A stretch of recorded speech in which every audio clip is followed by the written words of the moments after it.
today we're going to read a book called Last Stop on Market Street. And as you can see, it has a lot of medals, or 2 medals on the cover, so it's probably going to be a pretty good book. It's by Matt de la Peña, and he's somebody who has written stories for older people, not just elementary school students. So this is kind of cool. Last Stop on Market Street. For Luna and her 2 grandmas, Roni and Grace, and for Nana.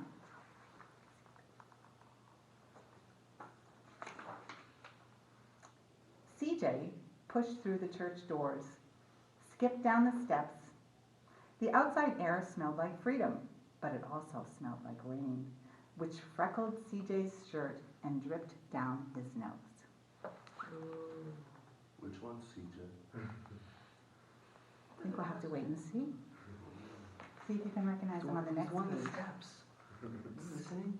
He ducked under his Nana's umbrella, saying, "How come we gotta wait for the bus in all this wet?" "Trees get thirsty too," his Nana told him. "Don't you see that big one drinking through a straw?" CJ looked for a long time, but he never saw a straw.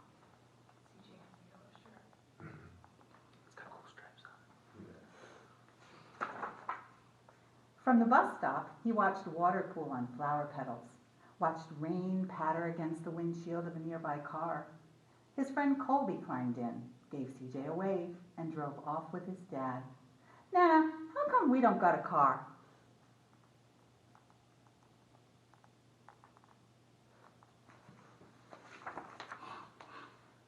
"Boy, what do we need a car for? We got a bus that breathes fire, and old Mr. Dennis, who always has a trick for you."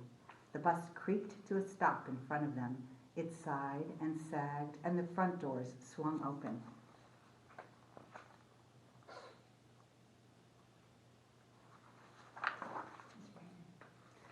"What's that I see?" Mr. Dennis asked. He pulled a coin from behind CJ's ear, placed it in his palm.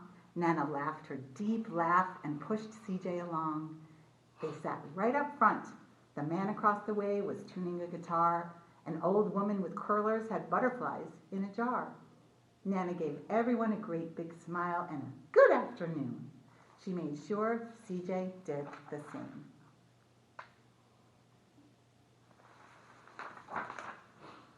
The bus lurched forward and stopped, lurched forward and stopped.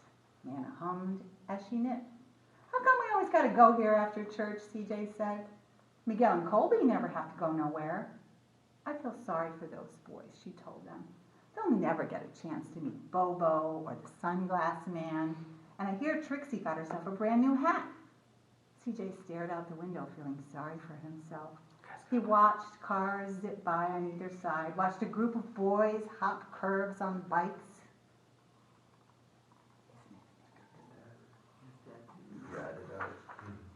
A man climbed aboard with a spotted dog. CJ gave up his seat. "How come that man can't see?" "Boy, what do you know about seeing?" Nana told him. "Some people watch the world with their ears." "That's a fact." "Their noses, too," the man said, sniffing at the air. "That's a mighty fine perfume you're wearing today, ma'am." Nana squeezed the man's hand and laughed her deep laugh. Two older boys got on next.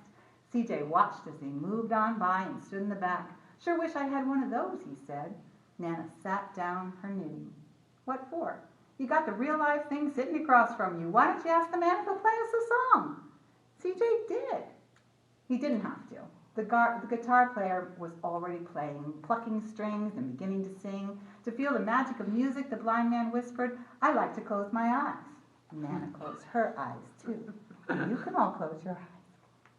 So CJ did, and so did the spotted dog.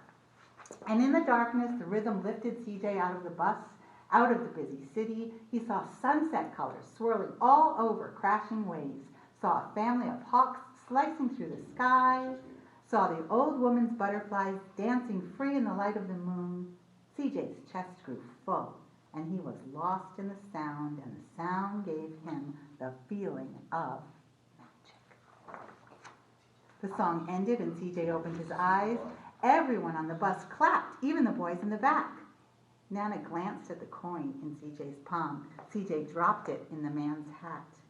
"Last stop on Market Street," Mr. Dennis called. CJ looked around as he stepped off the bus. Crumbling sidewalks and broken down doors, graffiti-tagged windows and boarded-up stores. He reached for his Nana's hand. "How come it's always so dirty over here?" She smiled and pointed to the sky.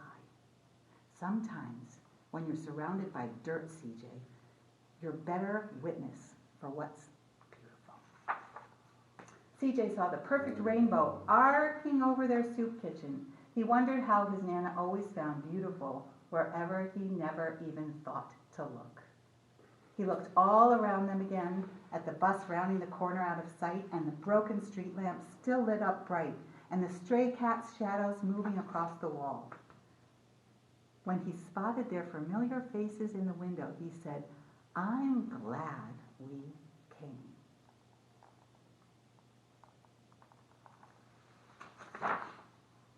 He thought his Nana might laugh her deep laugh, but she didn't. She patted him on the head and told him, "Me too, CJ. Now come on." Can you find him in here? He's on the top. Oh, yeah. And what's he doing?